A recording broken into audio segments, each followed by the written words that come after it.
Sahabat setia Go Word yang dikasihi Tuhan, Shalom. Hari ini adalah Rabu 19 Maret 2025.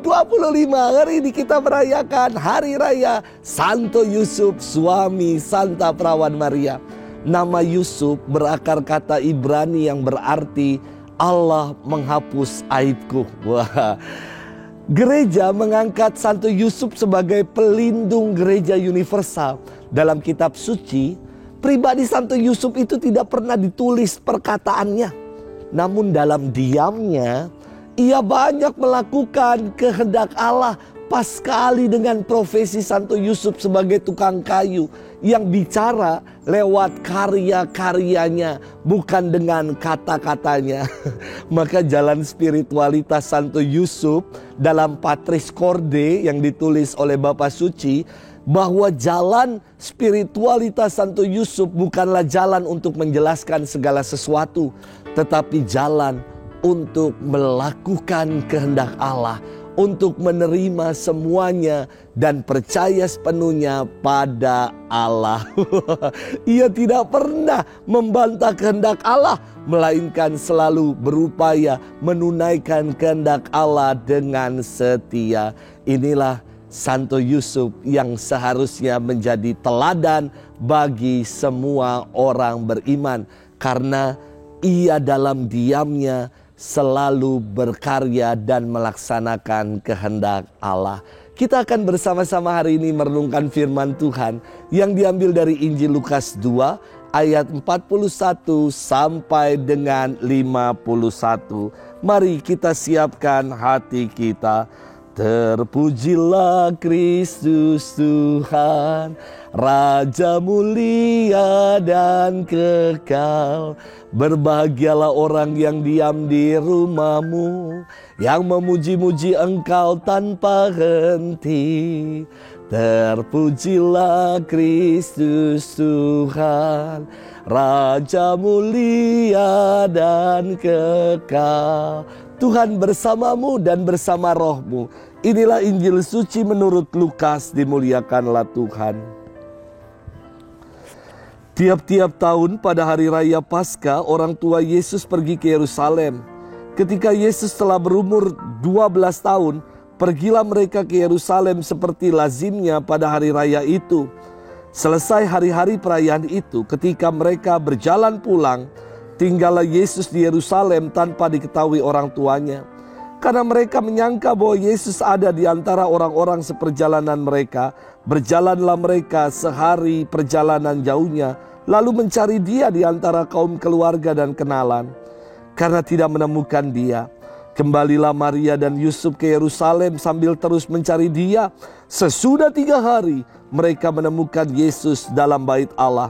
Ia sedang duduk di tengah-tengah alim ulama sambil mendengarkan mereka dan mengajukan pertanyaan-pertanyaan kepada mereka. Semua orang yang mendengar dia sangat heran akan kecerdasan dan segala jawab yang diberikannya. Ketika Maria dan Yusuf melihat dia, tercenganglah mereka. Lalu kata ibunya kepadanya, "Nak, mengapakah engkau berbuat demikian terhadap kami? Bapamu dan aku dengan cemas mencari engkau." Jawab Yesus kepada mereka, "Mengapa kamu mencari aku? Tidakkah kamu tahu bahwa aku harus berada di dalam rumah Bapakku?" Tetapi mereka tidak mengerti apa yang dikatakan Yesus kepada mereka. Lalu Yesus pulang bersama-sama mereka ke Nazaret, dan ia tetap hidup dalam asuhan mereka, dan ibunya menyimpan semua perkara itu di dalam hatinya. Demikianlah sabda Tuhan. Terpujilah Kristus. Sahabat setia Go Word yang dikasihi Tuhan, Shalom. Papa saya adalah teladan istimewa buat kami anak-anaknya.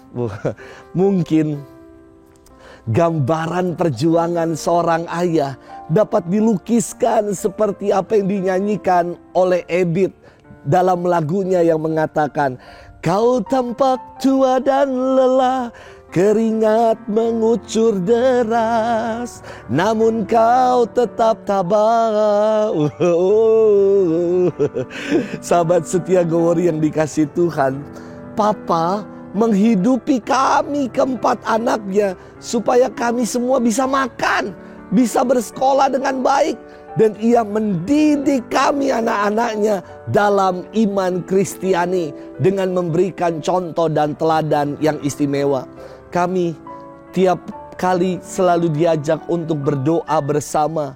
Kami tiap kali diajak ke gereja dan dilibatkan dalam acara-acara di lingkungan. Karena Papa menjadi ketua lingkungan dan ketua wilayah. Sahabat setia Glory yang dikasihi Tuhan, hari ini kita merayakan Hari Raya Santo Yusuf, seorang ayah, seorang papa yang bertanggung jawab dan tulus hati. Mengapa Santo Yusuf dikatakan pribadi yang tulus hati? Pertama, dalam firman Tuhan, ia disebut tulus hati karena ia selalu mau menunaikan tanggung jawabnya sebagai kepala rumah tangga. Ia mengajak Yesus ke bait Allah bersama dengan Bunda Maria. Inilah teladan yang mau diberikan kepada anak-anak agar mereka menyerahkan, mempersembahkan diri kepada Allah. Santo Yusuf, pribadi yang tulus hati.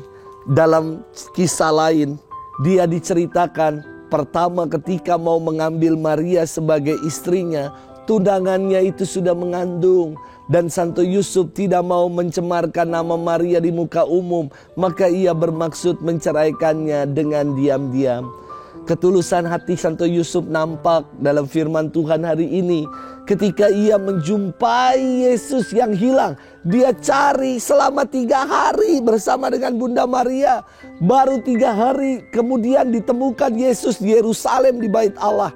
Santo Yusuf, tidak ada perkataan yang diucapkannya.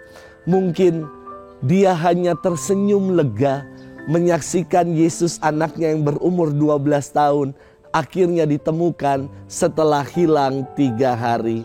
Kata tulus hati dalam bahasa Inggris disebut sebagai sincere. Sincere itu dari 2 kata, sincere ya, sincere, dari 2 kata Latin, sine dan sera. Sincere menjadi sincere. Sine sera itu artinya adalah tanpa lilin. Mengapa tanpa lilin? Menjadi berarti tulus hati. Buat saya ini istimewa. Dikisahkan zaman dahulu kala, orang untuk menambal bongkahan-bongkahan marmer yang pecah dan bolong menggunakan lilin untuk menutupi bagian yang berlubang, mengelabuhi supaya bagian-bagian yang kasar supaya disamarkan dengan lilin agar menjadi tampak bagus rapi. Maka pribadi yang tanpa lilin adalah pribadi yang tidak berpura-pura, yang tampil apa adanya, tanpa lilin, tanpa ditutupi, tanpa ditempel-tempel dengan aksesoris-aksesoris apapun. Pribadi yang tulus hati adalah pribadi yang mau tampil apa adanya. Inilah pribadi Santo Yusuf yang kita rayakan hari ini. Sahabat setia Glory yang dikasihi Tuhan, sudahkah dalam hidup ini kita menjadi pribadi yang tulus hati? Sudahkah di dalam hidup ini, di dalam keluarga, kita berikan pendidikan nilai-nilai iman kepada anak-anak, cucu-cucu dimanapun mereka berada? Semoga sebagai keluarga kita sungguh menjadi gereja-gereja kecil, tempat benih-benih iman ditaburkan, tempat anak-anak bertumbuh dalam nilai-nilai dan pendidikan iman akan Kristus. Semoga itu yang mau kita buat dan perjuangkan. Selamat bermenung. Tuhan memberkati kita selalu, Bapa dan Putra dan Roh Kudus. Amin.